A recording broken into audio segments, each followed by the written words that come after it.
that you can predict with any degree of accuracy. And I think what's happening right now is more than likely before November when they're being escalating conflict with Iran. And when that happens, everything's going to change fairly quickly. The economy's going to change. If that happens, it's going to shock a lot of people. I'm hoping if there's one good thing that we can take out of a terrible situation like that is that we can get people understanding now we really need to change. So it's important that we go out there now and we present these issues and tell people, this is what's going to happen. Airstrikes on Iran, it's going to destroy the global economy. We're not talking, it could be a protracted recession. We could possibly be talking about a depression. The impact that it's going to have on the Middle East, any chance of stability there is gone for the next 20 years. We're going to see a sharp reaction from Russia and China. It's going to have a very visible impact, I think, immediately in people's lives. So we have to, the best case scenario is that we can prevent that from happening. We can raise awareness and get enough people to say it. But unfortunately, I think with this administration, there could be 299 million Americans saying, don't go, stop what you're doing now, and they would still do it anyhow. Bush said, as long as he's got support from his wife and his dog, he's okay. And that's the position. So we have to get people ready for that and understand what's coming down the pipe. And it's not a hopeless situation. As bad as it's going to get, we can work together. We can overcome these problems, but we have to work together. Well, I like what I heard, so I'm glad to finally meet you. It was nice meeting you. And I'd love to help out. Like, okay. I'd like to try to cut up elections. I put on punk rock shit, so I like to try to get punks or young punk rockers who are usually don't believe in voting or think so enough. I like to try to get them involved. If we can come down to Food Not Bombs and just introduce yourself, I think absolutely. Blow people away and action candidates coming down like isn't that a terrible situation? And that's one of the main things that we want to change is that the candidates don't actually talk to people.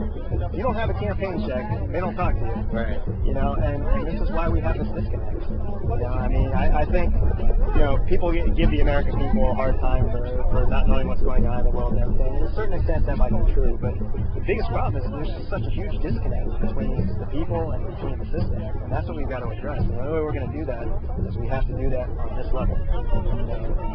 And in this area, if we can mobilize the working class to actually get out and vote or to understand the issues a little better, I think we would have no problem with the election.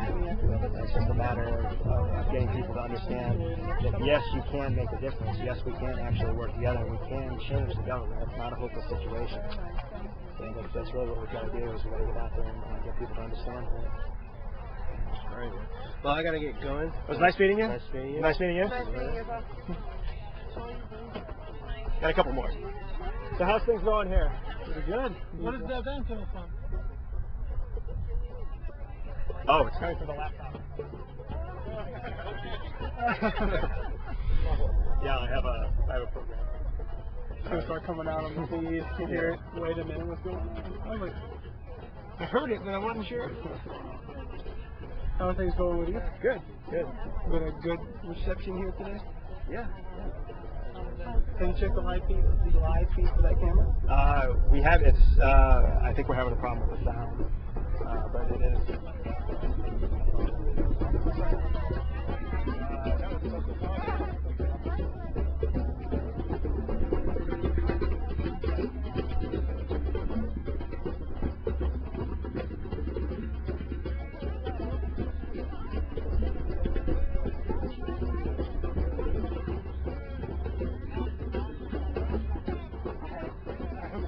On my guitar too, but I didn't realize everything was going to show you the speakers.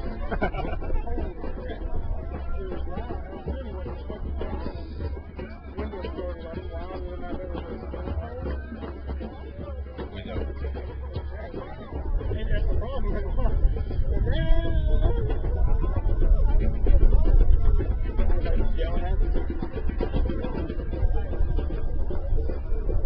So now you're not only a cameraman, you're a mobile minaret.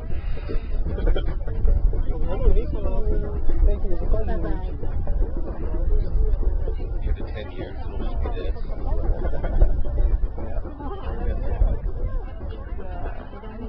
another Unitarian group. Hi, I'm Jeff George. I'm running for Congress. Jeff George, how you doing? Good. How you doing? I know another Jeff George. Where are you? There's a few of us. District 14, running against Connie Mack. Wow. Oh, you're running. In the primary? Well, I'm running as an independent right now, so there won't be a primary. If I run as an If you want independent. to vote January 29th, you have to switch one way or the other to vote that primary. You know that, don't you? Yeah, I know that. Well, I am not too optimistic about the presidential candidates on either side this year, so I think we really, I hope that the best candidate gets out there, but I think we need to stop depending on the idea that we can get a president who's going to fix everything and look at the entire government, the entire spectrum of government. You want to sign the piece? Certainly. We've run out of papers. We have hundreds of papers, but we've got hundreds of names. So we're broadcasting live online right now, and we're taping this for later. So could you tell folks a little bit about the All-Faith Unitarian Congregation and what you're about? Emily, he wants to know what All-Faith Congregation is about. No, you mean Unity. Unity's not all faith. But we're Unitarian. I know. He wants to know about Unity, you say? Oh, you're asking this time. Well, you know, when you yelled out, I thought you were talking to me. I've been to your church a couple times, so I'm familiar with it. Yeah. Do you know we have a peace service the first Sunday of every month? First Sunday of every month. So every month. What I'm going to be doing is I'm going to be live casting, which means I'm going to be on essentially, not quite 24/7, but real close online. And what we want to do is we want to go down and we want to talk to all the various groups and the congregations and everything and spend some real time, not do these little 2-minute, 6 o'clock news type interviews, but show people what the services are like, actually sit down and talk with people involved in the community. So I'm hopefully... Yeah, have you talked to Wayne? I haven't talked to Wayne in a while, but he's definitely, yeah. And we have a peace vigil, you know, every single Wednesday from 4:30 to 5:30. He's been there. Yeah, Wayne Robertson, he's been one of the most consistent voices in this community for a long time. What was it the weekend when we was at the big peace Wednesday? We're at the 15th. Yeah.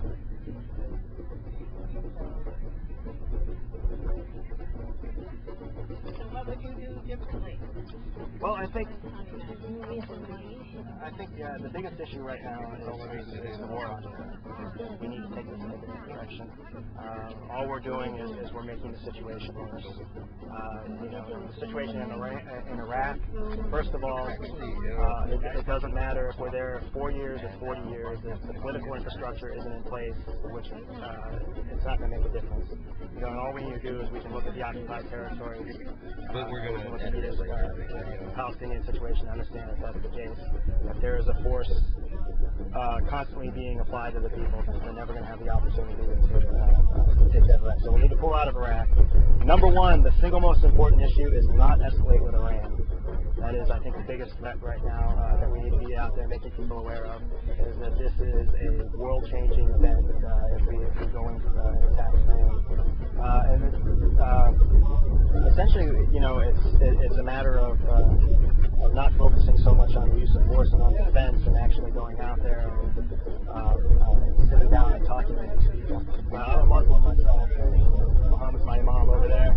So, you have to understand the culture and the factions out there. That's what we don't have right now. The administration, Congressman Mack.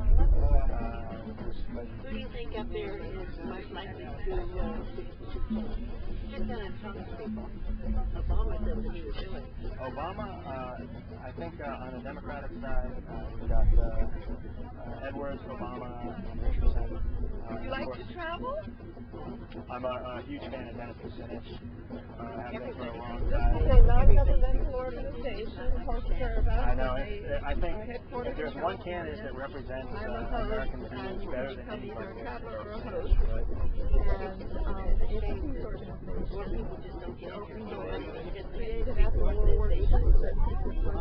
learn about other cultures. well, he's marginalized. Not only by the way he is like like fireplaces and things. Yes, for 2 days and 2 nights. My concern was the way No money's I know, exchanged but between you know, when they talk about them, you know, it doesn't matter what network you talk about. They introduce the French candidates and everything. and I've also done the reverse. I've gone as a traveler. I don't. Applied to be a traveler, then I get a host list, and I contact the people in the industry. And More than likely, you know, it's sort of Hillary Clinton. that really opens your mind when you step into someone's You know this area. I can guarantee Hillary feel Clinton. folks there, people, The way that and you go back and look at your perspective. if you look at another 4 years.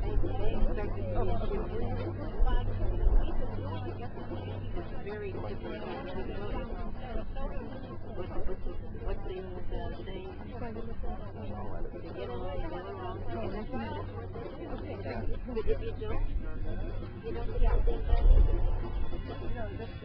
And then first of all, elected people. See? Number one, you have to represent what people want. See you again. You have to go out there and offer real leadership. Real leadership is about building consensus. It's not I don't know. Mary Ellen which is I'm a leader and do what I say. It's about if you going out don't, there. then you're a traitor. Get out. Exactly. It's about going out there and getting people. And if the Democrats would do that, if the Democrats would really go out there and say and offer a firm voice, a real contrast to what we're seeing now, I think they would do much better.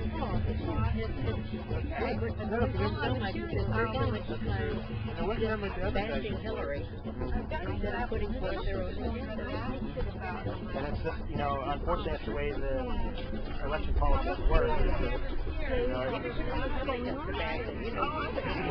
Yeah. Trust me, they're good at that. Republicans have been running against Hillary Clinton for the last 16 years, so they've got lots of experience with that.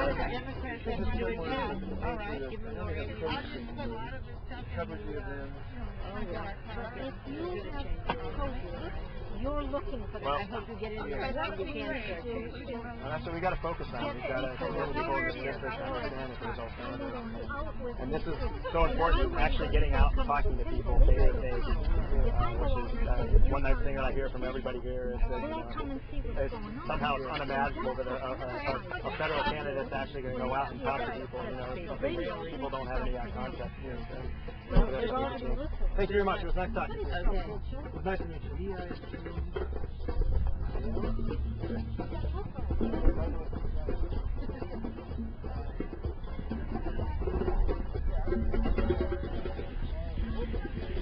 Nice clothes. Anyone who's shopping out there?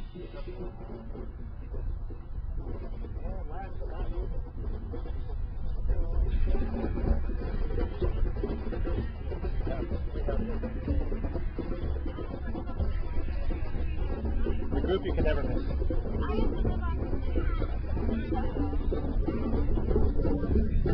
Hi.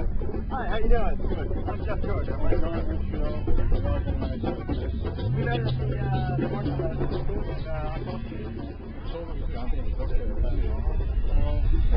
September 15th, the big march. Yeah. Yeah, we met, we talked there. Yeah. So how's everything going today? Good turnout. And so far, no negatives. That's always good. We always get 1 or 2 negatives, but not today. Yes, they don't come to the beach meetings. So. We're right now we're broadcasting live online. Oh, okay. Don't worry, it's not live viewers out there. All right. Anything to be nervous about. All But can you tell us a little bit about your organization and what you're doing? We're called Arlington South, Veterans for Peace. I'm a member of Veterans for Peace and Military Families Speak Out. This was started in California, Veterans for Peace, in 2003. I started it in March of 2004 on the anniversary of the invasion.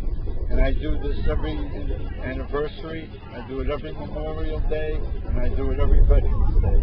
So it's been 4 years now I've been doing this. And I've had 2 of my sons in Iraq already, but they're back and they're safe. And I'm a veteran myself from Vietnam, 101st Airborne. So I come from a military family, so we're not anti-military, we're just anti-this war. I was in the Army for 5 years. I was during the first Gulf War. Yeah. I'm actually a combat veteran, but I am a military veteran. Right? So yeah, it's... both of my sons were in the first one too. Yeah, they were in the first one. because their career, you know, one of them's now, he was a captain then, he's a colonel now, and he's just been stationed to Naples, Italy. Really? So, in fact, he just took a cruise to Turkey while I was there. I went there in September, and 3 days before I was ready to come home, he had to go on a cruise, and they went to Turkey. So they're in that area. Yeah, this is a, you know, like I said, we've been doing it for 4 years now. what we want to do is I'm going to be live casting. I'm going to be broadcasting, not quite 24/7, but real close. And we want to go out to different events, and we want to talk to people at the events. Most of my helpers are veterans. I have a veteran from World War II. He's a Purple Heart recipient. I have people from Korea and Vietnam. And I have one guy that hasn't showed up today, but he's supposed to be in Naples tomorrow, and he's an Iraqi vet. So, you know, this is a face that people really need to see. Right. That people need to understand that it's veterans who understand the process of war better than anybody. That's right. And the voice that we're hearing from the veterans, almost universally. I mean, it amazes me when you hear recently retired generals speaking out against the war. I mean, people who don't have military experience don't understand how huge that is for that to happen. That's right. You know, and some of them have even taken the brunt of speaking while they were in, and they've been kicked out. Yeah. But now we hear all these generals who have retired and now are speaking out. You know, we had General Eric Sierpinski, and we had Tommy. I forgot his name, Anthony Zinni, and you know, these guys just come and go. They speak up. You're gone. You're gone. It's like this guy that his name is Daniel Levin, and he was the head of the Justice Department's legal counsel, and this was in 2004, I think, or 2005. He wanted to know what waterboarding was. So he had it done to himself, and he came back out and he says, it's torture, and they fired him. He's gone. So now we have an attorney general that don't know if it's torture. I know. If you can't make that kind of decision, you don't need to be in that position. I mean, it's not difficult. You know, we used to, we used to talk about, when I was a kid growing up, and we used to look back at World War II. This is the kind of things that we used to look at the Japanese. Oh yeah, and think, my God, this is horrible. It's torture. There's no gray area there. No, I mean, we had the Geneva Convention, and we had prisoners here in America. When the war was over, they came back. After we shipped them back to Germany, they came back and want to live here. That's how good it was. That's how good it was here in America, because we had prisoner of war camps here in America. And I know, because I was in Virginia. Not after World War II, but after World War II, and people have told me, this was the prisoner of war camp, and the Germans have come back now to live here and stuff like that. So I know that for a fact. And that's our greatest weapon. Right. If you're going to say this is a war about civilization, then we need to represent the best of civilization. Absolutely. And if we do that, you'd be amazed at how quickly a lot of these conflicts will get resolved, because if we stand up for our convictions, if we say America is about freedom and justice, we have to practice this. Absolutely. And when we're hypocrites about those issues, even, I hear people say, oh, we're not as bad as Saddam, or we're not as bad as somebody else. Is that supposed to be good? Yeah, or let's print that on the back of our money. Not as bad as Saddam. Right. That's not what we stand for. That's right. We need to take the high ground. Absolutely. And when we don't, it not only does it make the situation more dangerous for everybody, it imperils our troops as well. Absolutely. I just sent a letter. Tomorrow I'm sending a letter to the editor. I just had one printed, and I'm saying, if you want to, Mr. Mukasey, I think his name is Mukasey, said if you need any help wanting to know if this is torture, ask a veteran, ask one of our soldiers or their families if they wouldn't mind being waterboarded if they're captured. If you want to know what torture is, give me a break. Frustrating. But this is what we're going to change. All right. And this is what we're going to do. You have a card? Yeah, let me give you my card here. And like I said, we want to go out and talk to some of the folks in your organization, and also see in action at some of your events. All right. So I will email you whenever I do anything. Okay. And this is our website, is at crazyforcongress.com. I'm going to have a live feed up there pretty much constantly as soon as we get the technical bugs worked out. Great. So it's good seeing you again. And I'll be you. talking to you soon. Thank you.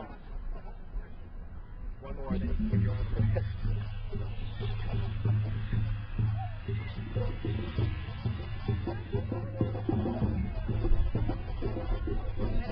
Hi, how's it going? So now you come when we're taking everything down. I know. All right.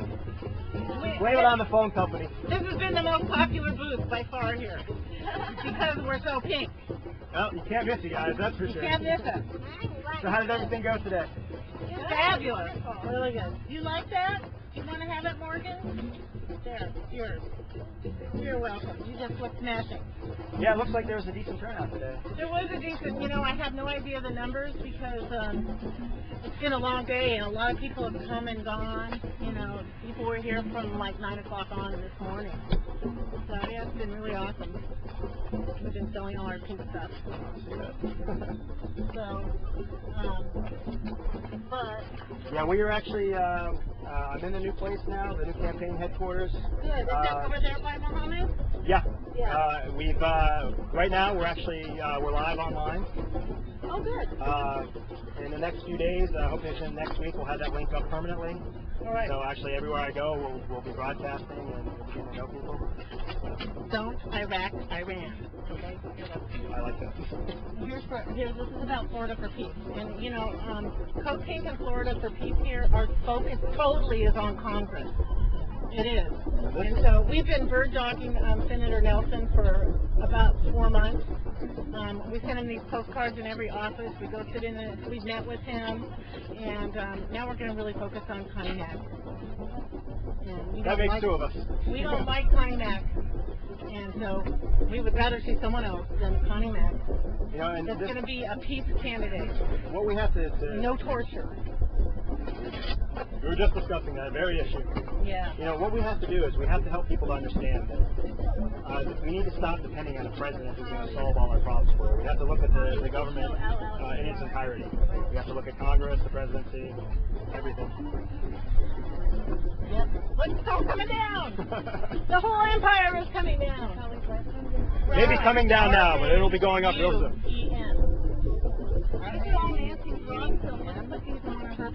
So what's your next event?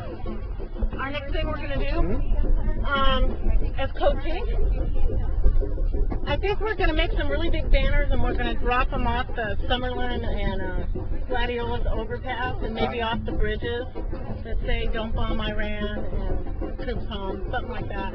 And we're really supporting the weekly vigil, peace vigil on McGregor and Colonial.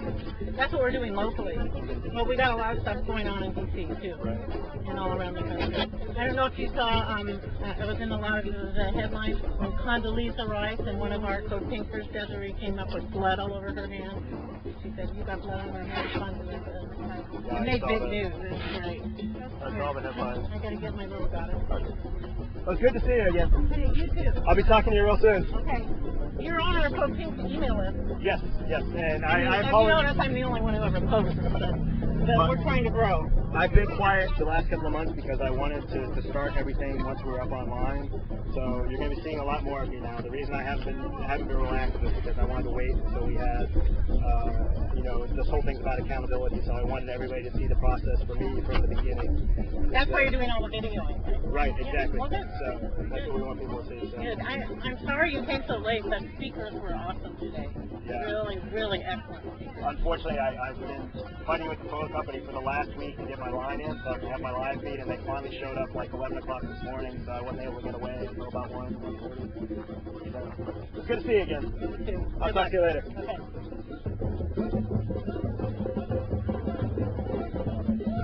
That was all the groups here. Unfortunately, we weren't able to sit down and to listen to some of the speakers, but I hope this was an informative view of what's going on here in Southwest Florida. We're going to be talking with a lot of different groups in the future, and at some point in time I will get much better at making very sharp, succinct closing and opening statements, but until then, we're going to sign off for now.